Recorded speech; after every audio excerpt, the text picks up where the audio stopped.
Orient bell tiles studio से आप देख रहे हैं एबीपी न्यूज। नमस्कार, एबीपी न्यूज पर हाजिर हूं रुबाना इसार खान।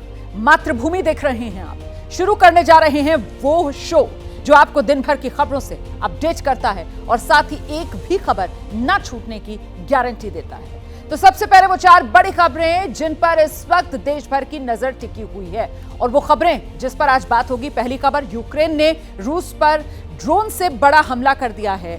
ये हमला हमें भी सतर्क रहने का संदेश है, क्योंकि भारत में नेपाल, भूटान, बांग्लादेश से बहुत सारे ट्रक के लिए व्यापारी आते हैं। इसके अलावा दूसरी बड़ी खबर, बिहार में जयचंद पर छिड़ी हुई है जंग, क्योंकि अब पक्ष और विपक्ष तेज प्रताप से उम्मीद कर रहे हैं कि जयचंद कौन, इस पर अपना मौन वो तोड़ेंगे। दिन की तीसरी बड़ी खबर जिस पर आज मातृभूमि में बात होगी, भोपाल से ये खबर है। एक नया शब्द मिला है यहाँ, जिम जिहाद। आरोप है कि जिम ट्रेनर ट्रेनिंग की आड़ में लव जिहाद को बढ़ावा दे रहे हैं और इसी के लिए जिम जिहाद सामने आ गया है। और चौथी बड़ी खबर आज जिस पर मातृभूमि में बात होगी, बकरीद पर कुर्बानी को लेकर हो रहा है सियासी विवाद। हर बार की तरह एक बार फिर त्योहार है बकरीद का और उस त्योहार पर तकरार शुरू हो गई है और अब इसमें बाबा बांगेश्वर ने एंट्री ले ली है। तो ये हैं दिन की 4 बड़ी खबरें। तो आइए शुरुआत करेंगे। यूक्रेन ने रूस के भीतर घुसकर सैन्य ठिकानों पर बड़े ड्रोन अटैक किए हैं। इस हमले में रूस को भारी नुकसान हुआ है। हैरानी वाली बात तो यह है कि यूक्रेनी एजेंट्स ने दूर की सीमाओं को पार करने के लिए एक अनोखा तरीका अपनाया है। यूक्रेन ने रूस के भीतर घुसकर हमले करने के ऑपरेशन को जो नाम दिया वो स्पाइडर्स वेब नाम दिया गया है। यूक्रेनी ओर से शेयर की गई तस्वीरों और वीडियो में एक इंडस्ट्रियल गोदाम में दर्जनों छोटे ड्रोन तैयार खड़े नजर आ रहे हैं और लकड़ी के शेड्स की छतें हटाकर उनके भीतर छिपाए गए ड्रोन साफ तौर पर देखे जा सकते हैं। इस ऑपरेशन का सबसे अहम निशाना था रूस के इर्कुत्स्क क्षेत्र में जो बिलाया एयरबेस है, जो युद्ध क्षेत्र से 4300 किलोमीटर के फासले पर है। यहाँ सुपरसोनिक बम वर्षक विमान तैनात हैं जो यूक्रेन के बुनियादी ढांचे पर मिसाइल्स हमलों में लगातार इस्तेमाल किए जाते हैं। तो यूक्रेन ने जिस तरीके से ट्रोजन हॉर्स रणनीति के जरिए ट्रकों और ड्रोन के जरिए रूस पर बड़ा हमला किया, वो तो भारत जैसे देशों के लिए खतरे की घंटी है, क्योंकि भारत में भी नेपाल, भूटान, बांग्लादेश जैसे देशों से बड़ी संख्या में ट्रक, दूसरी गाड़ियां व्यापार करने के लिए आती हैं। कुछ साल पहले तक पाकिस्तान से भी ट्रक में सामान लादकर पंजाब के अटारी वाघा बॉर्डर और जम्मू कश्मीर से लाया जाता था। तो कुल मिलाकर ये जो हमला हुआ है, इसमें क्या है भारत के लिए सबक छिपा हुआ, रिपोर्ट देखिए आप।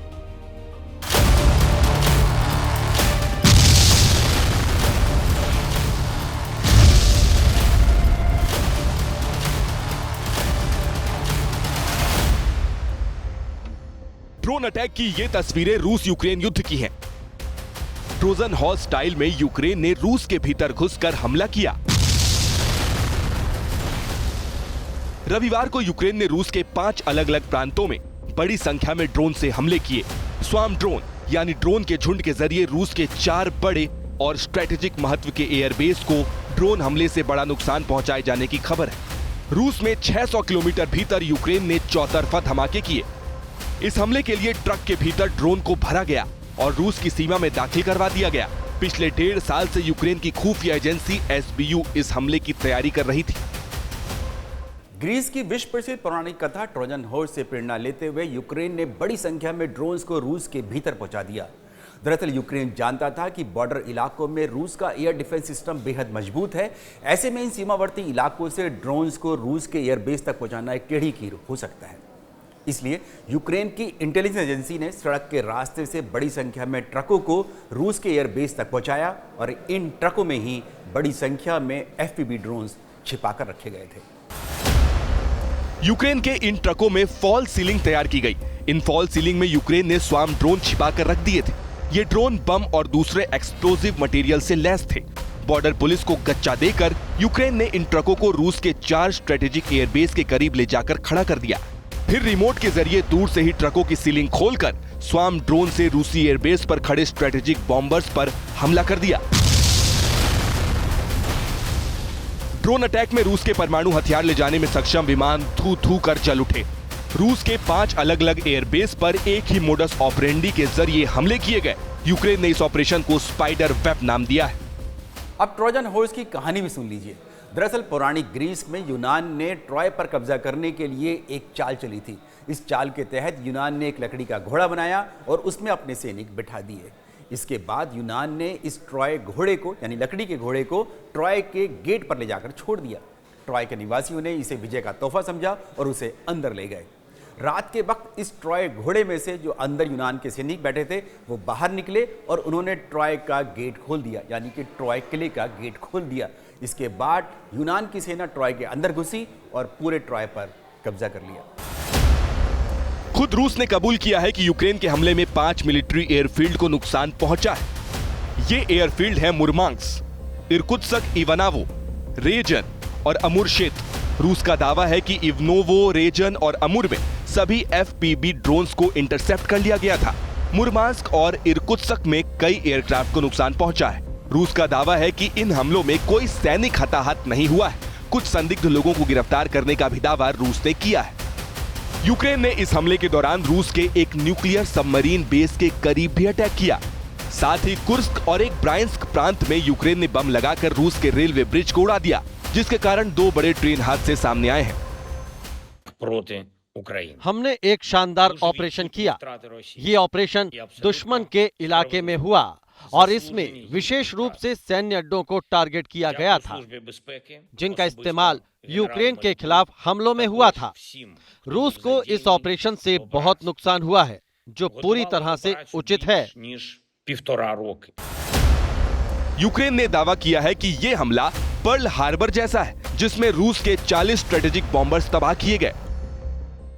यूक्रेन ने ड्रोन फुटेज जारी कर रूस के न्यूक्लियर बॉम्बर सहित कुल 40 एयरक्राफ्ट तबाह करने का दावा किया है। अगर यूक्रेन का दावा सही है तो ये माना जा सकता है कि द्वितीय विश्व युद्ध के बाद पहली बार दुश्मन के इतनी बड़ी संख्या में किसी देश ने मिलिट्री एयरक्राफ्ट्स को नुकसान पहुंचाया है। यही वजह है कि सामरिक एक्सपर्ट यूक्रेन के इस हमले को द्वितीय विश्व युद्ध के पर्ल हार्बर से जोड़कर देख रहे हैं। द्वितीय विश्व युद्ध के दौरान जापान ने अमेरिका के पर्ल हार्बर हवाई द्वीप पर बड़ा हवाई हमला किया था। जापान के इस हमले के बाद ही अमेरिका ने नागासाकी और हिरोशिमा पर न्यूक्लियर अटैक किया था, जिसमें लाखों लोगों की जान चली गई थी। यूक्रेन ने रूस के खिलाफ ऑपरेशन स्पाइडरवेब ऐसे समय में किया है जब सोमवार को दोनों देशों के प्रतिनिधि इस्तांबुल में शांति वार्ता के लिए मिल रहे हैं। यही वजह है कि पूरी दुनिया की निगाहें इस वक्त रूस के राष्ट्रपति पुतिन पर टिकी है कि रूस का अगला वार यूक्रेन पर कैसा होगा। तो ये यूक्रेन की तरफ से रूस पर बड़ा हमला हुआ है, जिससे रूस धुआं है। आगे बढ़ेंगे अगली खबर देश की राज्य मध्य प्रदेश, उसकी राजधानी भोपाल से, जहां विश्व हिंदू परिषद और बजरंग दल के कार्यकर्ताओं ने छापा मारा। विश्व हिंदू परिषद और बजरंग दल ने छापा लव जिहाद की शिकायत मिलने के बाद मारा, जहां उन्होंने जिम के रजिस्टर भी बाकायदा पहुंचकर चेक किए। रजिस्टर चेक करने के बाद हिंदू संगठनों ने दावा किया जिम में ज्यादातर मुस्लिम ट्रेनर, जबकि एक ही हिंदू ट्रेनर। हिंदू संगठनों ने सवाल उठाया, फिटनेस के लिए आने वाली सभी लड़कियां हिंदू संगठनों ने आरोप लगाया खास समुदाय के लोग जिम में आने वाली हिंदू लड़कियों को साजिश के तौर पर निशाना बना रहे हैं। हिंदू संगठनों ने प्रशासन से मांग की सभी फिटनेस सेंटर में ट्रेनर की लिस्ट बनाई जाए। दिखाते हैं आपको एबीपी न्यूज संवाददाता अंबुज की एक रिपोर्ट। प्रदेश में बढ़ रहे लव जिहाद के मामलों के बाद अब जिम में मुस्लिम ट्रेनर्स को लेकर के विवाद खड़ा हो गया है।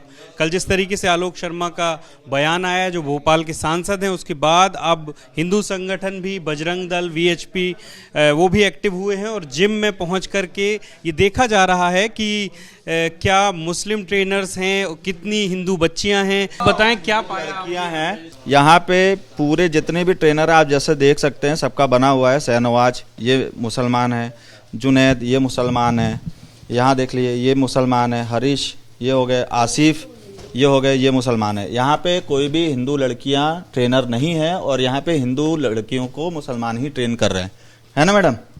अभी हमारे पास हिंदू ट्रेनर है नहीं, हमारे पास वैकेंसी ओपन है। अगर हमारे पास आते हैं तो हम बिल्कुल आज से रखने को तैयार हैं, लेकिन अभी हमारे पास थी लास्ट जो भी यहाँ पे ट्रेनर थी। ट्रेनर हैं यहाँ पर और 4 से 5 ट्रेनर हैं। सभी मुस्लिम हैं? हाँ नहीं, एक ट्रेनर है, मोस्टली मुस्लिम्स हैं।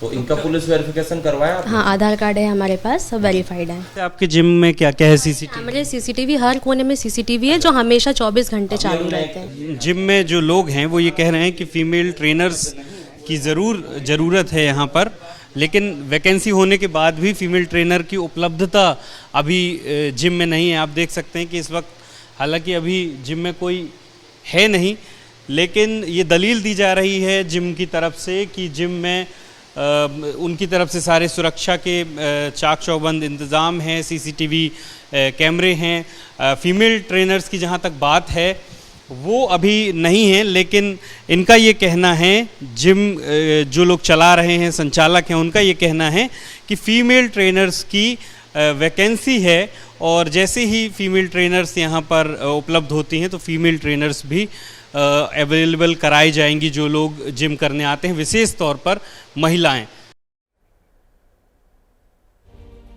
तो कसरत में ये जबरदस्ती वाला जो नफरत वाला एंगल है धर्म के आधार पर, वो सामने आ गया है। भोपाल के सांसद हैं आलोक शर्मा, एबीपी न्यूज से खास बातचीत में वो कह रहे हैं कि जिम और डांस क्लब जैसी जगहों पर हिंदू लड़कियों को निशाना बनाया जा रहा है। एक खास समुदाय के लोग हिंदू लड़कियों को निशाना बना रहे हैं, सुनिए। इंदौर अकादमी के अंदर जिस प्रकार से मोहसिन का नाम आया है, कितनी बहनों और बेटियों को उन्होंने ब्लैकमेलिंग किया है, कितनी बहन बेटियों के साथ गलत दुराचार किया है। जिस प्रकार से पिछले दिनों भोपाल के एक कॉलेज में लाभ जिहाद की जो घटना घटी है उसमें फरहान का नाम आया है, तो मैंने यही कहा है कि मोहसिन और फरहान के रूप में समाज में कितने ऐसे भेड़िए हैं जो जिम सेंटरों के अंदर भी हैं, इनकी जांच होना चाहिए। गलत क्या कहा है? अगर जिम सेंटर के अंदर भी और या कोई शैक्षणिक संस्था है, कोई डांस क्लास है, वहाँ पे जितने भी कर्मचारी हैं या जो कोई ट्रेनर हैं, अगर इनका पुलिस भौतिक सत्यापन कर ले, इनका पुलिस वेरिफिकेशन कर ले, कहीं इनके ऊपर कोई आपराधिक प्रकरण तो पंजीबद्ध नहीं है, इतनी सी तो बात है। उसमें के अंदर मुझे लगता है कांग्रेसियों के पेट में मरोड़ चल रही है। इसको किसी संप्रदाय के चश्मे से नहीं देखना चाहिए। सारा मामला नज़र और नज़रिए का है।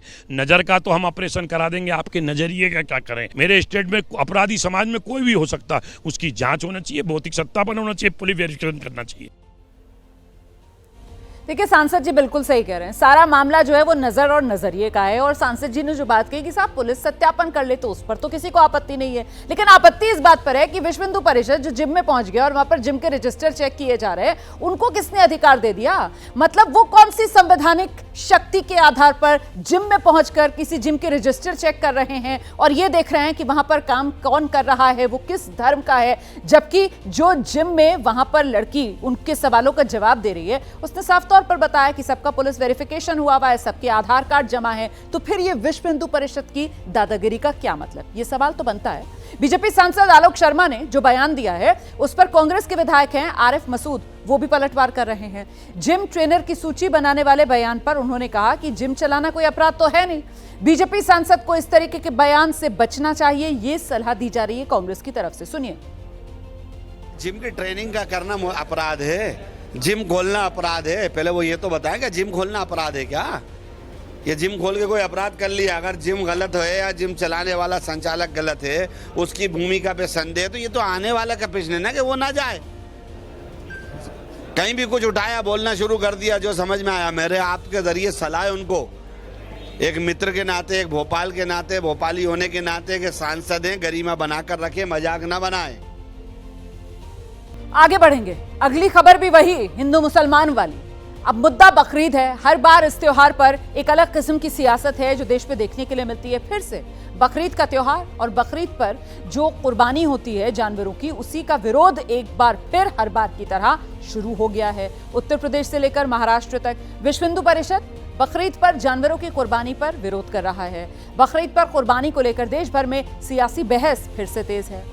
विश्व हिंदू परिषद और कथावाचकों ने बकरीद पर दी जाने वाली कुर्बानी को संस्कृति के खिलाफ बताया, वहीं मुस्लिम समुदाय ने इसे आस्था का हिस्सा बताया। इस मुद्दे पर धार्मिक और राजनीतिक तनाव बढ़ रहा है। उत्तर प्रदेश के मुरादाबाद में वीएचपी ने बकरीद पर दी जाने वाली जानवरों की कुर्बानी के विरोध में अभियान शुरू कर दिया है। वीएचपी के तमाम नेता कार्यकर्ता इस पर सवाल उठा रहे हैं। वहीं मुस्लिम संगठनों की तरफ से कहा जा रहा है कि यह धर्म का हिस्सा है और ऐसे में कानून के हिसाब से ही कुर्बानी की जाएगी। जाएगी, कानून का पालन किया जाएगा। उत्तर प्रदेश के मुरादाबाद में विश्व हिंदू परिषद ने बकरीद पर कुर्बानी का विरोध किया। बकरीद को लेकर वीएचपी की तरफ से कई सवाल उठा दिए गए हैं। दरअसल विश्व हिंदू परिषद ने कुर्बानी को पशु क्रूरता से जोड़ा। विश्व हिंदू परिषद सवाल पूछ रहा है कि हजारों जानवरों की बलि क्यों? उत्तर प्रदेश के साथ ही नागपुर में कुर्बानी का विरोध हो रहा है। विश्व हिंदू परिषद ने आरोप लगा दिया पशुओं की कुर्बानी से सड़कों पर गंदगी फैलती है, जो नालियां हैं उसमें खून बहता हुआ नजर आता है, पर्यावरण इससे दूषित होता है। विश्व हिंदू परिषद के नेता ने पर्यावरण प्रेमियों की जो चुप्पी है उस पर सवाल उठाते हुए कहा है कि भाई दिवाली पर तो आ जाते हैं ये पर्यावरण प्रेमी उपदेश देने के लिए, लेकिन ये बकरीद पर क्यों चुप हो जाते हैं? वीएचपी ने मुरादाबाद में बकरीद पर दी जाने वाली पशुओं की कुर्बानी का विरोध करने का ऐलान किया है। वीएचपी नेताओं का कहना है कि पशुओं की कुर्बानी देना क्रूरता का प्रतीक है, ऐसे में इस पर रोक लगनी जरूरी है। विश्व हिंदू परिषद केंद्रीय कार्यकारिणी के सदस्य डॉक्टर राजकमल गुप्ता का कहना है कि पशुओं की कुर्बानी से गंदगी भी फैलती है, ऐसे में मुसलमानों को जानवरों की कुर्बानी नहीं देनी चाहिए। विश्व हिंदू परिषद का ये मानना है कि जिस तरीके से इन निरीह जानवरों की हत्याएं की जाती हैं, उससे खून सड़क पर बहता है, मांस सड़क पर आता है, जिससे जो एक सात्विक समाज है, जो मांसाहारी नहीं है, उसको बहुत परेशानी महसूस होती है। तो विश्व हिंदू परिषद का ये एक आह्वान है कि जो कुर्बानी जो है इन निरीह जानवरों के ऊपर क्यों करी जाए? क्या किसी कुरान में कहीं पर ये लिखा है कि ये कुर्बानी देना जायज़ है? जब ऐसा नहीं है तो ये काम प्रतीकात्मक भी हो सकता है। क्यों ऐसा हो? जो मांसाहारी नहीं है उनकी भावनाओं को ध्यान रखना चाहिए। और जबकि मेरा ये मानना है, विश्व हिंदू परिषद ये सोचती है ये कुर्बानी की जो व्यवस्था है ये समाप्त होनी चाहिए। वीएचपी ने बकरीद पर जानवरों की कुर्बानी नहीं देने की अपील की, तो इस पर एसपी नेता एसटी हसन ने बड़ी प्रतिक्रिया दी। एसटी हसन ने कहा कि वीएचपी के इस मांग से हिंदू मुसलमानों के बीच खाई और बढ़ेगी और विश्व हिंदू परिषद बकरीद के नाम पर हिंदू मुसलमानों को बांटने की कोशिश कर रहा है। लोगों को तो यही काम है कैसे मुसलमानों की दिलासारी की जाए। अब ये कुर्बानी की बात आ गई। कुर्बानी कम से कम 7-8 हज़ार साल से लोग करते चले आ रहे हैं, तमाम दुनिया में होती है। ये चीज़ें करके ये लोग हमेशा ये चाहते हैं कि हिंदू मुसलमान एक दूसरे से दूर रहें और हमारी वो प्यार मोहब्बत की तहजीबें ख़त्म हो। धीरेन्द्र शास्त्री ने कहा है कि अगर हम किसी को जीवित नहीं कर सकते हैं तो फिर उसकी हत्या करने का हक किसी को नहीं है। जीव हिंसा किसी भी संप्रदाय में, किसी भी कल्चर में, किसी भी संस्कृति में, किसी भी मजहब में है, निश्चित रूप से वो निंदनीय है। वो किसी भी प्रकार से हो, हम बलि प्रथा के पक्ष में नहीं हैं, इस प्रकार से हम बकरीद के भी पक्ष में नहीं हैं। धीरेन्द्र शास्त्री ने मंदिरों में दी जाने वाली बलि का भी विरोध किया है। यहाँ पर हमारे सनातन परंपरा में भी कई जगह बलि प्रथा है। हम देखो दोनों पक्ष का एक्सेप्ट कर रहे हैं। तो अब लेकिन उपाय हैं, उपचार हैं। अब समय बहुत बदला है, हम सब सभ्य हैं, सुशिक्षित हैं, इसलिए हमें लगता है जीव हिंसा को रोकना चाहिए। जब जब बकरीद आती है तब तब कुछ लोगों की तरफ से ऐसे मुद्दे उठाए जाते हैं और फिर सियासत शुरू होती है। बकरीद पर जानवरों की कुर्बानी को लेकर विवाद और बयानबाजी का दौर जारी है, जहां इस फेहरिस्त में नया नाम शामिल हो गया है। गाजियाबाद की लोनी से बीजेपी विधायक नंदकिशोर गुर्जर का। उन्होंने मुसलमानों से अपील की है कि वो बकरीद जानवरों की कुर्बानी देकर नहीं बल्कि पशु की तस्वीर बने केक को काट कर मनाएं। मुझे उम्मीद है कि जिस तरह मुस्लिम भाइयों ने पिछले वर्ष इको फ्रेंडली ईद मनाते हुए वहाँ केक का बकरा बनाकर काटा था, सांकेतिक रूप से अपना त्योहार को मनाएं और हम सब लोग उनके साथ हैं। जमीयत उलेमाए हिंद के अध्यक्ष मौलाना अरशद मदनी का भी कहना है कि कुर्बानी ऐसी जगह होनी चाहिए जिससे माहौल खराब ना हो और इसकी आड़ में लोग धार्मिक भावनाओं को भड़काने की कोशिश ना करें। ऐसी जगह जाकर के कुर्बानी करें जहाँ उसके पेट से जो लाइश निकल रही है उसको दफन कर दिया जाए, माहौल ख़राब ना हो और देखने वाले उसको न देखें, अलग से करें और सफाई सुथराई का ख्याल रखें। ऐसा न हो कि नालियों के अंदर खून बहे, इससे माहौल में खराबी पैदा होती है। बिहार में तेज प्रताप यादव के उस बयान के बाद सियासत तेज हो गई, जिसमें तेज प्रताप ने दावा कर दिया कि परिवार पार्टी में जयचंद है, जिसके बाद बीजेपी और उसके सहयोगी दलों ने लालू परिवार और आरजेडी को निशाने पर ले लिया है। केंद्रीय मंत्री हैं जीतन राम मांझी लालू परिवार पर निशाना साध रहे हैं और सवाल पूछ लिया उन्होंने, अपने शासनकाल में दलितों, पिछड़ों, वंचितों का नरसंहार कराने वाला सत्ताधीश जयचंद कौन था? समाज का जयचंद कौन था? सब जानते हैं, जंगल राज के पनागाहों को सब पहचानते हैं, बिहार के जयचंद को जो उस वक्त के बिहार के सत्ताधारी थे। वहीं बिहार के डिप्टी सीएम सम्राट चौधरी ने भी पोस्ट के जरिए लालू प्रसाद यादव और आरजेडी पर निशाना साधा। उन्होंने अपनी पोस्ट में लिखा, लोकनायक जयप्रकाश नारायण जी और कर्पूरी ठाकुर जी से विश्वासघात कर कांग्रेस की गोद में बैठने वाला बिहार का जयचंद कौन है? एक ही जयचंद है, सबको पता है। तो अनुष्का यादव के साथ तस्वीरें वायरल होने के बाद तेज प्रताप यादव को पिता लालू प्रसाद यादव ने पार्टी से 6 साल के लिए निष्कासित किया, परिवार से भी बाहर कर दिया। 6 दिन बाद कल तेज प्रताप यादव ने 2 पोस्ट किए और किसी जयचंद की ओर इशारा किया था। कहा था कि हर साजिश जल्द बेनकाब करूंगा। इस बीच तेज प्रताप को अपनी पार्टी का अब साथ मिलना शुरू हो गया है। आरजेडी के सांसद हैं सुधाकर सिंह, वो कह रहे हैं कि ये तेज प्रताप का निजी मामला है। तेज प्रताप ने कोई गुनाह नहीं किया है। 2 से 3 शादियां हिंदू समाज में वैध, ये सुधाकर सिंह का बड़ा बयान। कह रहे हैं हिंदू 2 से 3 शादियां करते हैं, ये हिंदू समाज में वैध बात है। लोहिया की किताबों में ऐसा पढ़ा है। ऐसे मामलों को हिंदू समाज में स्वीकृति है। लालू जी को बेटे का फैसला स्वीकार करना चाहिए। सुनिए।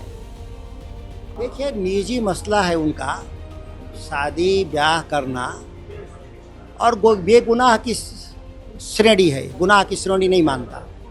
तेज प्रताप जी ने शादी अगर किया है जिसकी वो घोषणा स्वयं करेंगे, तो यह कोई अनैतिक काम नहीं मानता। मैं व्यक्तिगत तौर पर अनैतिक काम नहीं मानता। 2 शादियां भारतीय हिंदू रीति रिवाज में रही है। 3-3, 4-4 शादियों के बारे में भी हम लोगों ने सुना है। आज के भी दिन में कई शादियां हुई हैं। सुधाकर सिंह तो गजबी का तर्क ले आए, कह रहे हैं 2 शादियों को वो गलत नहीं मानते हैं। तेज प्रताप के जयचंद वाले बयान पर तेजस्वी यादव का बयान सामने आ गया है। लालू यादव ने जो फैसला लिया वो सही है, ये तेजस्वी यादव कह रहे हैं। बिहार और देश के हित में लिया गया फैसला है। तो 2 टूक अंदाज में तेजस्वी यादव की तरफ से जो तेज प्रताप यादव को 6 साल के लिए पार्टी से निष्कासित किया गया है और जो परिवार से बेदखल किया गया है, उस फैसले पर तेजस्वी यादव मोहर लगा रहे हैं।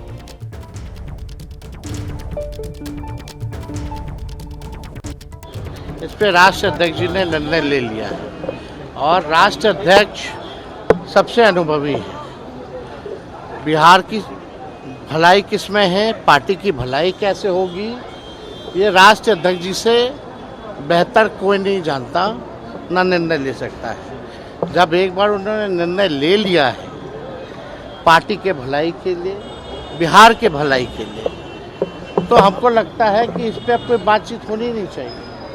और बाकी हमको इस पे कोई टिप्पा टिप्पणी नहीं करना है किसी के निजी जीवन पे। जेडीयू के नेता है नीरज कुमार, वो तेज प्रताप के जयचंद वाले बयान पर लालू प्रसाद यादव और आरजेडी को घेर रहे हैं। दावा कर दिया उन्होंने, आरजेडी में तो जयचंदों की जमात है। राष्ट्रीय जनता दल का ये पारिवारिक कुनबा है और पारिवारिक कुनबा में तेज प्रताप यादव जयचंद को चिन्हित करने की बात कर रहे हैं, नाम नहीं ले रहे हैं। पारिवारिक कुनबे से ही यह ट्वीट हो रहा है और उस ट्वीट का आधार जो बनाया गया वो स्वाभाविक अर्जुन कह रहे हैं तेजस्वी यादव को। इसका मतलब साफ है कि यह प्रेम अब तक बरकरार है, नहीं तो तेज प्रताप यादव के दल विरोधी आचरण के लिए पार्टी से निष्कासन के ट्वीट के 6 दिन के बाद पत्र निकलता है। सच यह है कि जयचंद की जमात वहां बैठी हुई है, यह एहसास तेज प्रताप यादव को है। लेकिन अब खोने के लिए क्या बचा हुआ है? खोल दीजिए नाम, कौन है वो आदमी जो जयचंद की भूमिका में लालू जी के परिवार में है। और ये एक्सपल्सन जो हुआ है केवल आईवाद से, इसके अलावा कुछ नहीं है। केंद्रीय मंत्री चिराग पासवान बिहार में इसी साल होने वाले विधानसभा चुनाव में उतरेंगे या नहीं उतरेंगे, सवाल बना हुआ है। चिराग पासवान अगर विधानसभा चुनाव लड़ते हैं तो फिर किस सीट से वो चुनाव मैदान में आएंगे? क्या चिराग पासवान को बिहार का मुख्यमंत्री बना दिया जाएगा जीत के बाद? इन तमाम सवालों के बीच एलजेपी रामविलास, उसके अध्यक्ष चिराग पासवान ने खुद बड़ा बयान दिया है। चिराग पासवान कह रहे हैं, लंबे समय तक खुद को केंद्र की राजनीति में नहीं देखता हूं मैं। मेरा vision Bihar first, Bihari first का है। दिल्ली में रहकर बिहार की राजनीति संभव नहीं है। मैंने पार्टी से बिहार जाने की इच्छा जताई थी। पार्टी को फायदा होता है तो मैं बिहार जाऊंगा। लीजिए, खुद चिराग पासवान की तरफ से साफ कर दिया गया है कि वो खुद को लंबे वक्त तक केंद्र की राजनीति में नहीं देखते हैं। उनका विजन बिहार फर्स्ट है, बिहारी फर्स्ट है।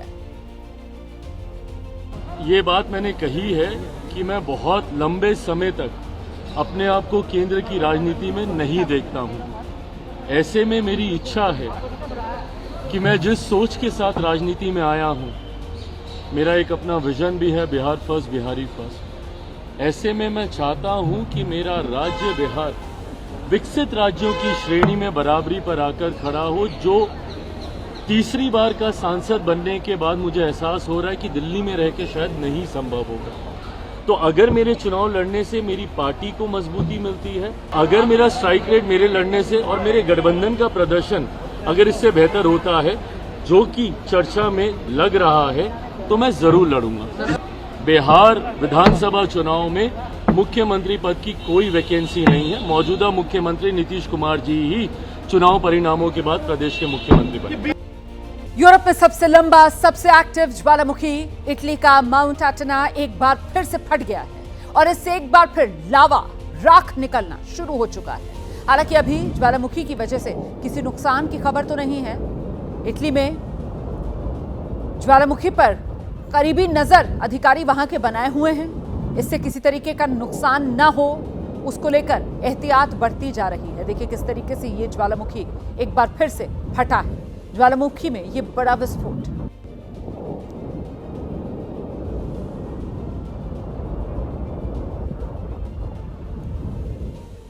मातृभूमि देख रहे हैं आप, वो शो जिसमें हम गारंटी देते हैं आपको कि कोई खबर छूटेगी नहीं। तो आइए जरा फटाफट अंदाज में कुछ और खबरों पर अब नजर डालते चलते हैं। हिमाचल प्रदेश के सोलन में भारतीय सेना के सम्मान में निकाली गई भव्य तिरंगा यात्रा। बीजेपी अध्यक्ष और केंद्रीय मंत्री जेपी नड्डा शामिल हुए। दिल्ली के मंडावली में अवैध रूप से रह रहे 2 बांग्लादेशी नागरिक पकड़े गए। 6 महीने पहले बॉर्डर से घुसपैठ कर भारत आए थे। दोनों सब्जी बेचने का काम कर रहे थे। दोनों को डिपोर्ट करने की तैयारी है। सीआरपीएफ और पुलिस ने हासिल की बड़ी कामयाबी। छत्तीसगढ़ के सुकमा में 16 नक्सलियों ने सरेंडर कर दिया है। 16 नक्सलियों में एक महिला भी शामिल। नक्सलियों पर 25 लाख का इनाम था। पटना में यूथ कांग्रेस का विरोध प्रदर्शन। मुजफ्फरपुर रेप कांड को लेकर कांग्रेस कार्यकर्ताओं का हल्ला बोल। 26 मई को हुई थी घटना। रेप पीड़िता की मौत को लेकर सरकार के खिलाफ कांग्रेस का जबरदस्त प्रदर्शन। अयोध्या के राम मंदिर में राम दरबार की प्राण प्रतिष्ठा की तैयारियां तेज। देवालयों के प्राण प्रतिष्ठा का अनुष्ठान 3 जून को शुरू होगा, 5 जून तक चलेगा। केदारनाथ धाम पहुंची दिल्ली की मुख्यमंत्री रेखा गुप्ता। बाबा केदार के दर्शन किए। दिल्ली के विकास के लिए आशीर्वाद लिया। कहा हम सब पर बाबा का आशीर्वाद बना रहे।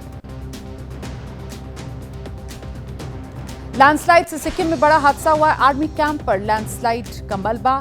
कैंप में 3 लोगों की मौत। हादसे के बाद 6 सैनिक लापता। रेस्क्यू ऑपरेशन के दौरान भूस्खलन। असम में बाढ़ से जनजीवन अस्त व्यस्त। राज्य आपदा प्रबंधन प्राधिकरण के मुताबिक 15 जिलों में लगभग 4 लाख लोग प्रभावित हुए। बाढ़ और भूस्खलन से अब तक 10 लोगों की मौत हो चुकी है। प्रभावित लोगों की मदद के लिए चलाए जा रहे हैं 155 राहत शिविर। मणिपुर में नदियों के उफान पर होने और तटबंधों के टूटने के कारण बाढ़ से 19,000 से अधिक लोग प्रभावित। 3,365 घर क्षतिग्रस्त हुए हैं। बड़ी संख्या में सड़कों को नुकसान पहुंचा है। लोगों को जो प्रभावित इलाके हैं वहां से निकाला जा रहा है।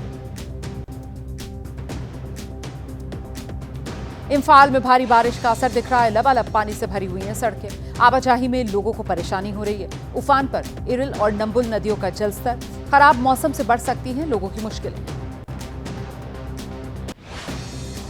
इंफाल में पानी से घिरे लोगों को बचाने में जुटे एसडीआरएफ, एनडीआरएफ समेत भारतीय सेना, असम राइफल्स, फायर सर्विस के जवान। जल भराव के बीच फंसे मेडिकल छात्रों और कर्मचारियों को निकाला जा रहा है। मूसलाधार बारिश से उफान पर तीस्ता नदी। बारिश और बादल फटने से कई सड़कों, पुलों को भारी नुकसान। कई इलाकों का संपर्क टूटा है। प्रभावित इलाकों में राहत और बचाव कार्य जारी। बाढ़ से प्रभावित असम और अरुणाचल प्रदेश में भारतीय वायुसेना के जवानों ने कमान संभाली। शुरू किया आपदा राहत मिशन। अरुणाचल प्रदेश की दिबांग घाटी में नदी के बीच फंसे 14 लोगों को सुरक्षित स्थान पर पहुंचाया गया। पीडीपी अध्यक्ष महबूबा मुफ्ती ने 5 साल के बाद पहली बार एलजी मनोज सिन्हा से राजभवन में जाकर मुलाकात की है। कश्मीरी पंडितों की वापसी कराने की मांग की है। विस्थापित परिवारों की मदद की अपील की है। सीएम और केंद्रीय गृह मंत्री को चिट्ठी भेजी है। मध्य प्रदेश के बुरहानपुर में हाथ में तलवार और तिरंगे के साथ रथ पर सवार दुल्हन की बारात निकली है। देशभक्ति और महिला सशक्तिकरण का संदेश दिया गया है। ऑपरेशन सिंदूर में भी देश की बेटियों ने पाकिस्तान को सिखाया था सबक। कोविड के एक्टिव मरीजों की संख्या बढ़कर 3,961। पिछले 24 घंटे में 203 नए केसेस मिले। 4 लोगों की मौत हो चुकी है। केंद्रीय स्वास्थ्य मंत्रालय की तरफ से जारी आंकड़ों के मुताबिक इस साल जनवरी से अब तक कोरोना से 32 लोगों की मौत। महाराष्ट्र के भिवंडी में एटीएस की दबिश, कई ठिकानों पर ली गई तलाशी, टेरर केस में छानबीन।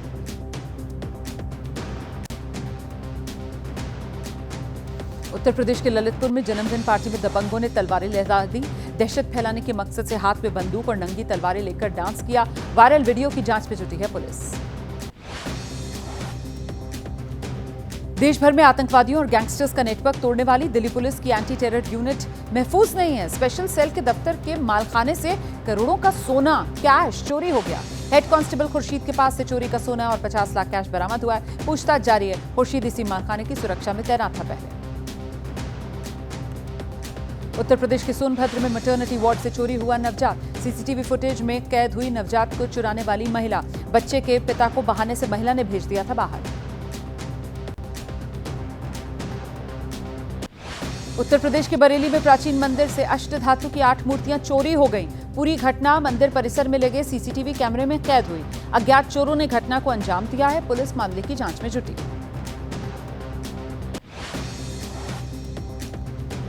दिल्ली पुलिस ने अंतर्राष्ट्रीय ड्रग तस्करी सिंडिकेट का पर्दाफाश किया है। 3 तस्कर गिरफ्तार किए गए हैं। नेपाल से मंगाया गया 177 किलो गांजा जब्त किया गया। बिहार के सुपौल में बिहार स्पेशल आर्म्ड पुलिस का जवान निकला जाली नोटों का सौदा कर। 500 के 123 नकली नोट बरामद हुए हैं। बीएसएपी 12वीं बटालियन में तैनात जवान अमरेंद्र कुमार गिरफ्तार कर लिया गया है। नेटवर्क की जांच में पुलिस जुटी है। दिल्ली जलबोझ के नाम पर साइबर ठगी करने वाले 3 शातिरों को दिल्ली पुलिस ने अरेस्ट किया है। झारखंड के जामताड़ा, देवघर, गिरिडीह से गिरफ्तारी हुई है। 13 स्मार्टफोन, 1 टैब और सिम बरामद। फर्जी मैसेज भेजकर वाटर कनेक्शन काटने की धमकी देते थे आरोपी। बिहार के अहियापुर कांड के 3 प्रमुख आरोपियों ने कोर्ट में सरेंडर कर दिया। प्रशासन की सक्रियता पर सवाल उठे। 25 मई को अहियापुर गांव में बालू मिट्टी रखने के विवाद में एक ही परिवार के 5 लोगों को गोली मार दी गई थी, जिसमें 3 लोगों की मौके पर ही मौत हो गई थी।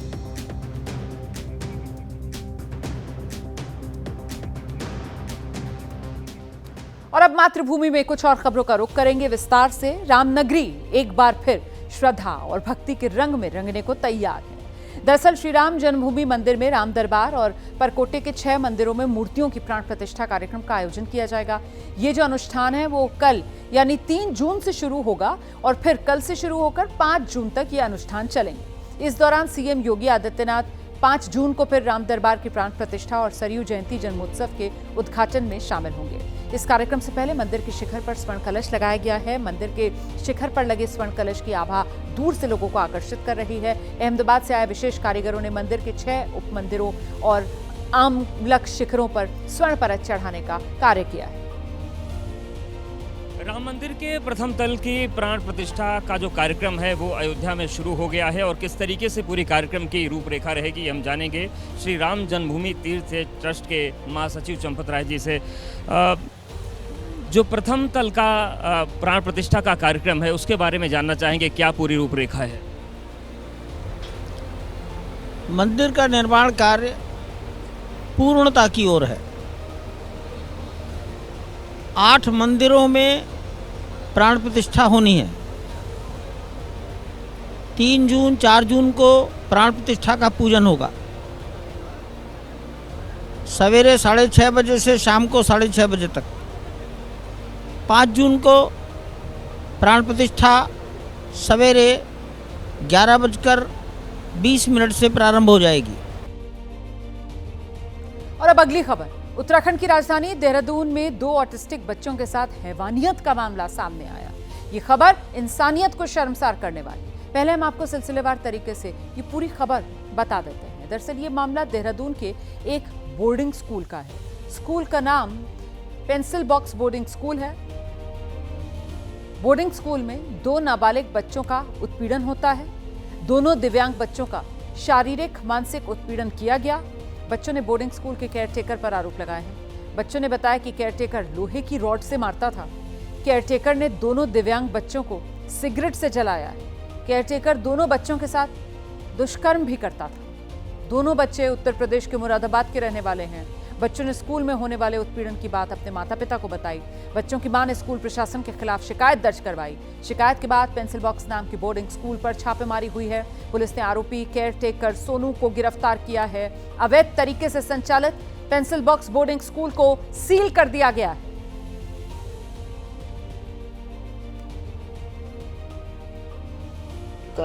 छोटा सा किराए का मकान है फर्स्ट फ्लोर पे कारगी चौक के पास, जिसमें 4 बच्चों को पिछले 1 साल से बोर्डिंग फैसिलिटी प्रदान करने का प्रावधान किया गया था। ये बच्चे भी अभी कुछ महीने पहले ही वहाँ पर रहने आए थे और बोर्डिंग स्कूल की कोई मान्यता या कहीं से भी कोई परमिशन वहाँ पर नहीं है। पेंसिल बॉक्स नाम से एक दिव्यांगों के लिए स्पेशल स्कूल प्रिपरेटरी स्कूल चला रही थी ये महिला पिछले 3 सालों से। कुछ दिन पहले इनका कहना है कि ये नाइट पे ध्यान रखने के लिए बच्चों का इन्होंने ये सोनू नाम का जो व्यक्ति है इसको हायर करा। विभाग से, शिक्षा विभाग से या कहीं से भी इनके पास कोई मान्यता नहीं है और जो ट्रस्ट इसको चला रहा है इस स्कूल को और इस हॉस्टल को, वो भी उत्तराखंड में कहीं रजिस्टर्ड नहीं है, दिल्ली का रजिस्टर्ड ट्रस्ट है। निवासी पटेल नगर के द्वारा थाना पटेल नगर पर एक तहरीर दी गई जिसमें उनके द्वारा कहा गया कि उनके 2 नाबालिग दिव्यांग बच्चे हैं जो कि बंजारावाला स्थित स्कूल में अध्ययनरत थे और वहाँ का जो केयरटेकर था उनके द्वारा उनके बच्चों का जो है लैंगिक उत्पीड़न किया गया और साथ ही साथ मारपीट भी की गई। इस तहरीर के आधार पर पटेल नगर पुलिस के द्वारा BNS एवं पॉक्सो की संशोधन धाराओं के अंदर अपराध पंजीकृत किया गया। जो अभियुक्त इसमें नामजद था उसको जो है हिरासत में लिया गया। हिरासत में लेकर उससे पूछताछ की गई और साथ ही साथ इसमें जो अग्रिम वैधानिक कार्रवाई है वो अतिशीघ्र पुलिस के द्वारा की जा रही है। आगे बढ़ेंगे। अगली खबर, देश भर में आतंकवादियों और गैंगस्टर्स का नेटवर्क तोड़ने वाली दिल्ली पुलिस की स्पेशल सेल की एंटी टेरर स्क्वाड का दफ्तर खुद ही महफूज नहीं है। स्पेशल सेल के लोधी कॉलोनी वाले दफ्तर के मालखाने से करोड़ों का सोना और कैश चोरी हो गया। जांच में स्पेशल सेल को कभी यूनिट में तैनात रहे एक हेड कांस्टेबल पर शक हुआ। दरअसल head constable Khurshid special cell में तैनात था। मालखाने की देखरेख की जिम्मेदारी खुर्शीद की और अब उसके पास से चोरी का सोना भी बरामद हुआ है। 50 लाख कैश बरामद हुआ है। दिखाते हैं आपको एबीपी न्यूज संवाददाता सुशील पांडे की एक रिपोर्ट। दिल्ली पुलिस की स्पेशल सेल के मालखाने से करोड़ों रुपए चोरी होने का मामला सामने आया है। इस समय हम खुद दिल्ली की जो स्पेशल सेल है लोधी रोड जहां मालखाना बना हुआ है वहां पर मौजूद हैं और जो खबर सामने आई है उस पर बताया जा रहा है कि इसी मालखाने में दिल्ली पुलिस के हेड कांस्टेबल के तौर पर तैनात था खुर्शीद नाम का पुलिस जो यहां पर काम करता था, लेकिन उसने ही इस पूरी वारदात को अंजाम दिया है। सबसे बड़ी बात है कि स्पेशल सेल का काम होता है जो टेररिस्ट एक्टिविटीज़ होती हैं या जो गैंगस्टर्स होते हैं उन्हें पकड़ने का काम करना होता है, लेकिन इस पूरे मालखाने में कहीं ना कहीं एक बड़ी वारदात को अंजाम दिया दिल्ली पुलिस का ही जवान। और ये भी बताया जा रहा है कि इस पूरे मामले में उसको ट्रांसफ़र किया गया था, यानी कि वो यहाँ पहले काम किया करता था और पूर्वी दिल्ली के सेल में उसको ट्रांसफ़र किया था, जिसके बाद उसने यहाँ पर आकर एक नकली चाबी बनवाई और मालखाने में जाकर करोड़ों रुपए और पैसे उसने उड़ाए। सबसे बड़ी बात यह है कि यहाँ पर वो लगातार आता था, जिसके बाद जब इस पूरे मामले में स्पेशल सेल ने जांच शुरू की तो ये पाया कि किस तरह से वो मालखाने में घुसता है और करोड़ों रुपए और साथ ही साथ गहने वो चुराता है। अब इस पूरे मामले में दिल्ली पुलिस की स्पेशल सेल जांच में जुटी है कि क्या खुर्शीद इससे पहले भी इस तरह की चोरी को अंजाम दे चुका है या नहीं। बहरहाल इस पूरे मामले में जांच की जा रही है, लेकिन सबसे बड़ी बात है कि दिल्ली पुलिस की स्पेशल सेल के मालखाने से करोड़ों रुपए की चोरी का मामला चौंकाने वाला है। वैसे में तमाम जो दिल्ली पुलिस के सीनियर ऑफिसर्स हैं वो इस पूरे मामले में जांच कर रहे हैं कि आखिर खुर्शीद जो दिल्ली पुलिस का हेड कांस्टेबल था उसकी भूमिका इस पूरे मामले में कितनी संदिग्ध है और वो ऐसे कितने मामलों में इन्वॉल्व है। आगे बढ़ेंगे बात कुदरत के कहर की। मॉनसून की दस्तक के साथ ही देश के अलग अलग हिस्सों में बारिश का सिलसिला जारी है। जानकारी के मुताबिक नॉर्थ ईस्ट में अब तक 34 लोगों की मौत हो चुकी है। लेकिन सबसे खराब हालात जो हैं वो उत्तर पूर्व के राज्यों में। नॉर्थ ईस्ट के 4 राज्य ऐसे जहां तबाही का आलम ऐसा है कि देखकर ही रोंगटे खड़े हो जाएं। अरुणाचल प्रदेश में लगातार बारिश का सिलसिला जारी है, जिसकी वजह से नदियां उफान पर है। सिक्किम की राजधानी गंगटोक और मंगन में भी लगातार बारिश हो रही है। जनजीवन अस्त व्यस्त है। सिक्किम की तीस्ता नदी उफान पर है। इन इलाकों में कटाव का खतरा बढ़ा हुआ है। असम की बात अगर की जाए तो यहाँ भी कई शहर पूरी तरह जलमग्न हो गए हैं। सिलचर आसपास के इलाकों में लगातार लैंडस्लाइड का सिलसिला जारी है। उधर मणिपुर की राजधानी इम्फाल में हालात बेहद खराब हैं। रिहायशी इलाकों में पानी की दस्तक देखने के लिए मिल रही है।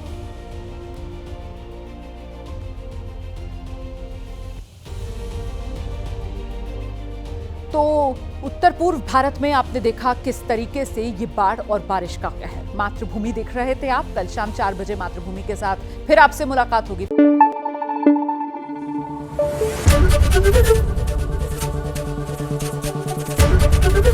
एबीपी न्यूज आपको रखे आगे।